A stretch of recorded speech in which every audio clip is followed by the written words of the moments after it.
inevitably stuff is going to make its way down into the case as I try to clean up the glue off of the seal surface. And so I got to be able to get that out. And the best way to go about doing that is to simply remove everything out of the case. Pull this axle out.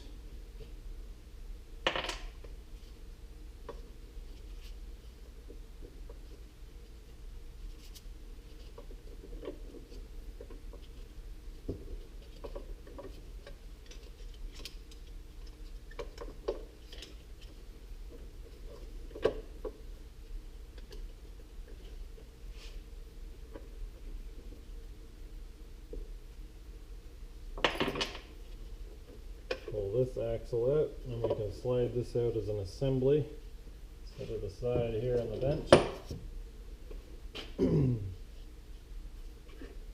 Slide the axles right out of the case.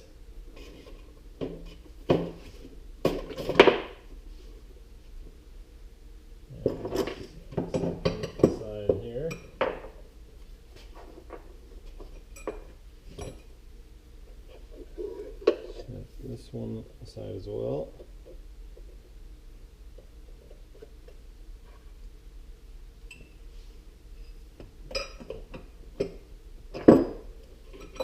Alright, now what? Will this piece pry out of there, or do I need to remove some other stuff?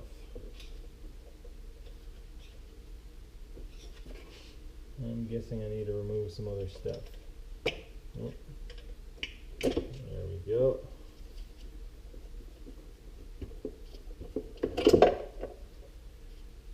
Alright, we'll remove this guy as an assembly, the motor, drain the oil out, remove this portion of the motor, or the pump rather. This is the pump.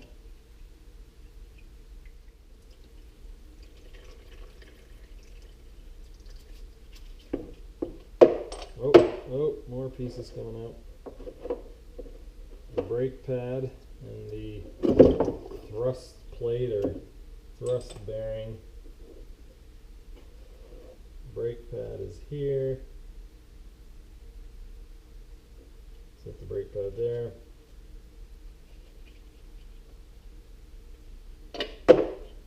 There's the other brake pad. Here is a bearing.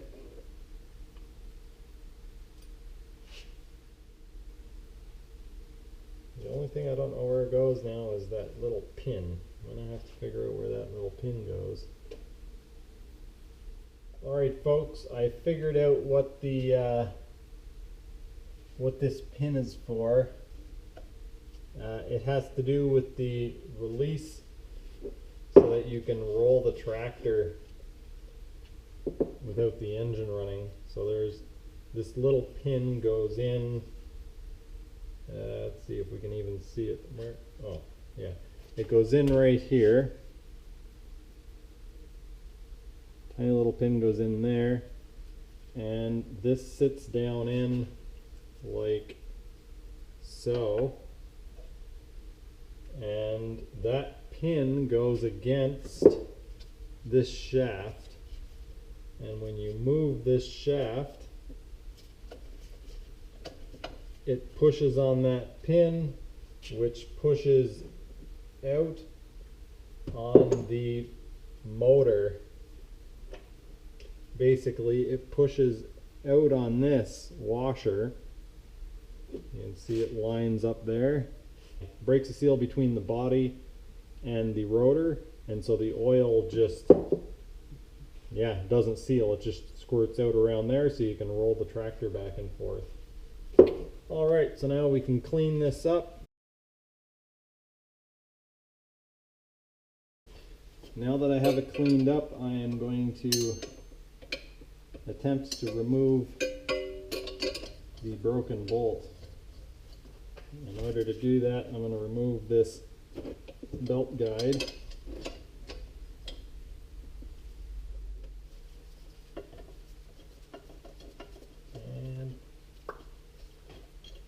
Okay, that's off.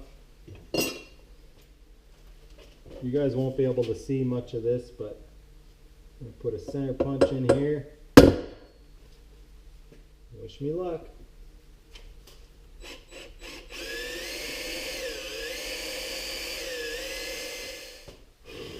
It's going really well. I know you guys can't see anything, but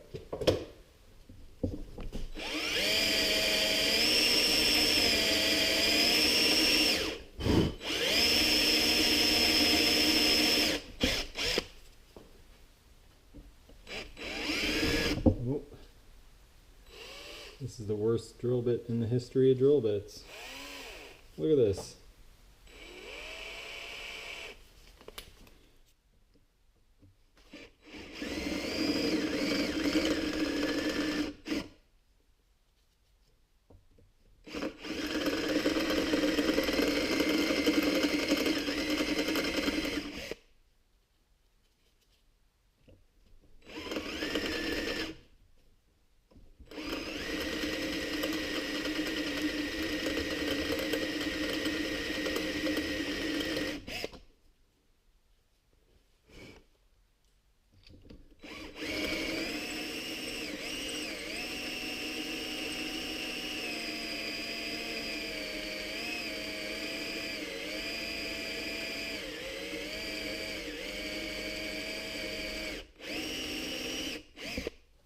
Alright, the battery went dead. I've switched out the battery.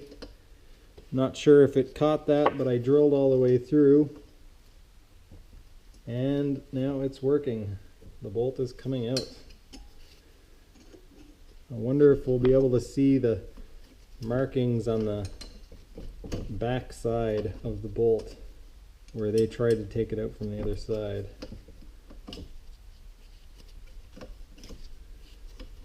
Probably not, because I drilled all the way through.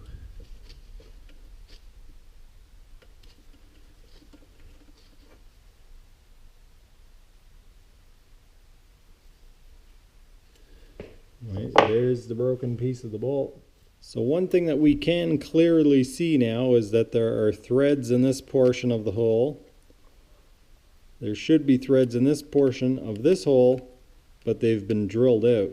So whoever tried to get this bolt out and failed, drilled the threads out of here and put a bolt all the way through.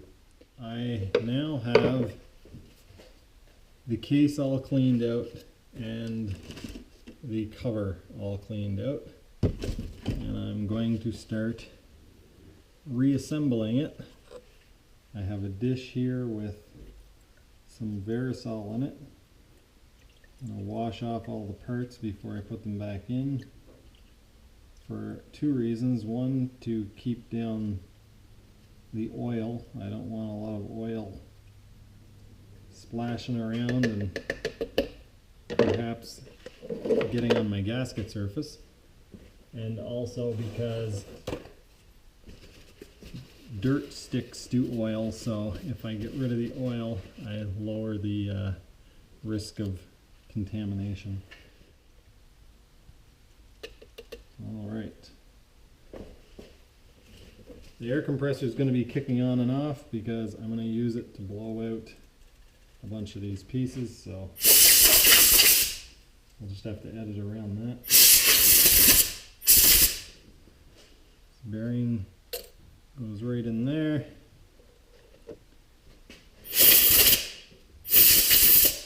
And this thrust plate goes in on top.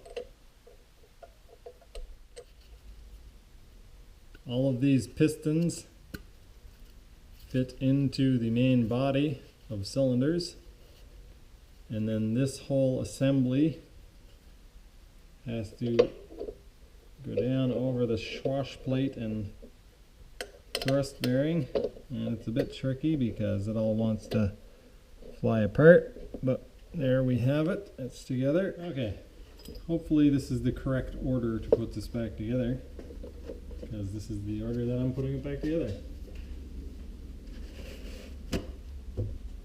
So now we can assemble the motor side. We've already assembled the pump side. I think think I might have called it the motor side, but anyway, this is the motor side, and this is how it's assembled.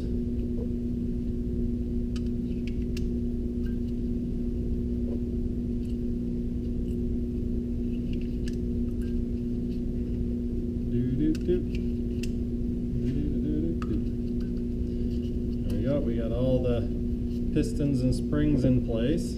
I'm ready to try to put this whole assembly together and it is really tricky, so I might have to use some tie wraps to hold everything together. I'm not really 100% sure what I'm going to do yet.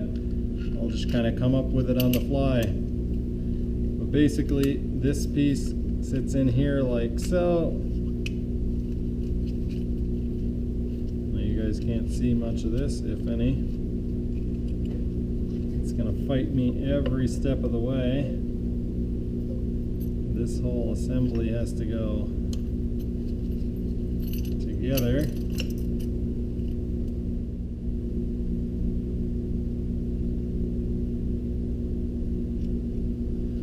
Alright, I got the pin in. I've got this in place. This almost certainly isn't going to go well.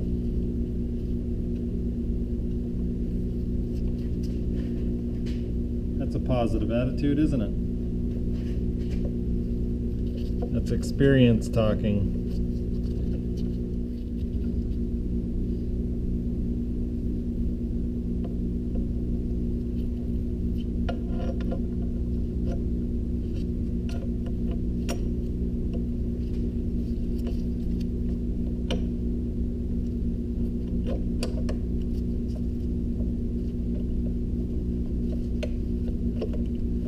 Come on, brake disc. Get your shit together.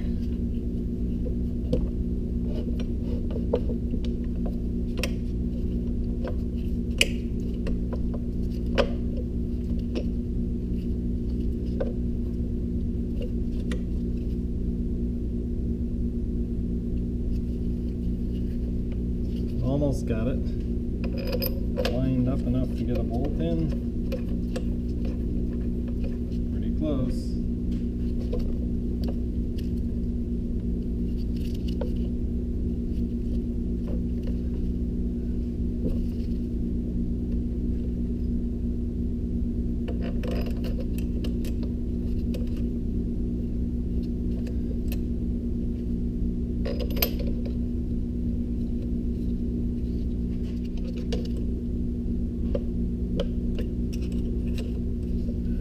There we go. That wasn't so bad.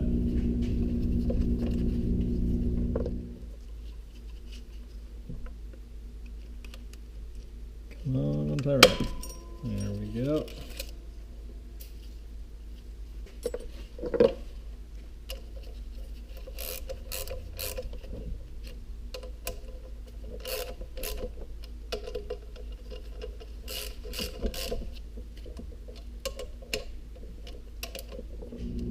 So the reason why this is so difficult is because these pistons are all spring loaded and they're trying to push this part over this way, and I have to compress it all together and try to slide it in. You've got to line up this bearing with that groove.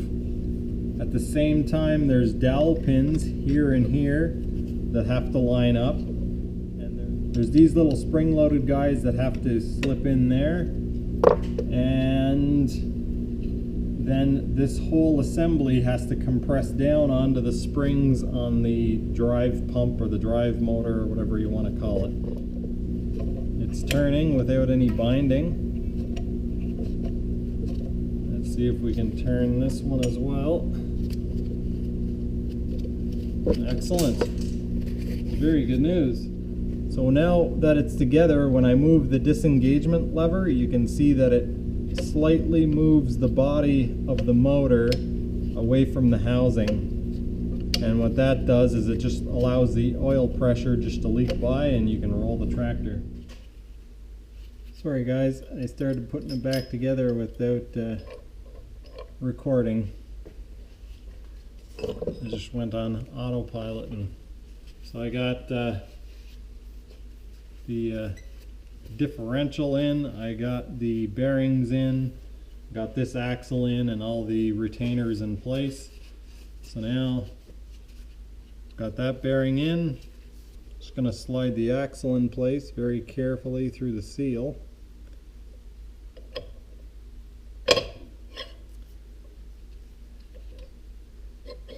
And through the bearing, and engage it. And we use the first retainer clip. Hold that in place, and then we drop this last retainer piece in place. I don't know what these are called exactly, but now that is in place. The only thing left to put in now is the filter and this guy. Goes in like this.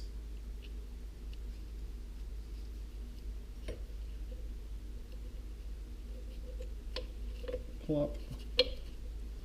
All right. So now everything is in there.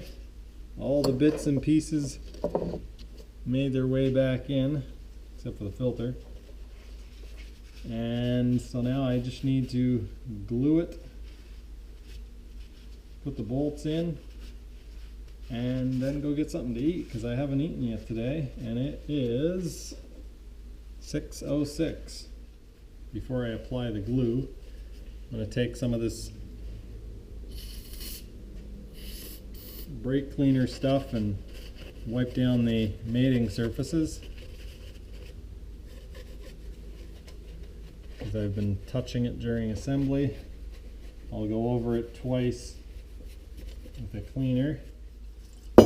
Alright, I've gone over the surfaces on the case twice and the cover twice. So now what I'm going to do is I'm going to apply glue to the cover and then put the cover in place and snug up the bolts.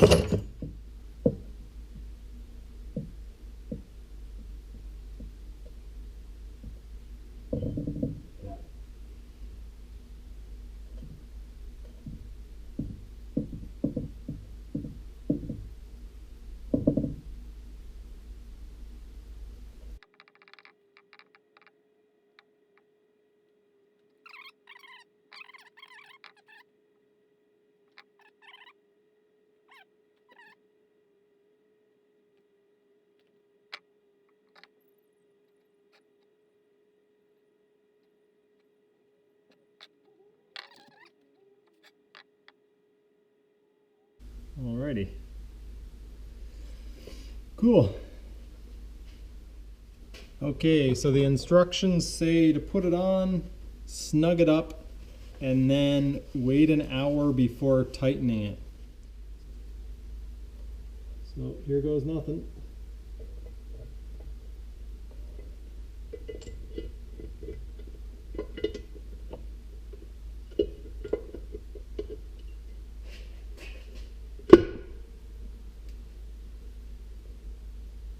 Everything went in place.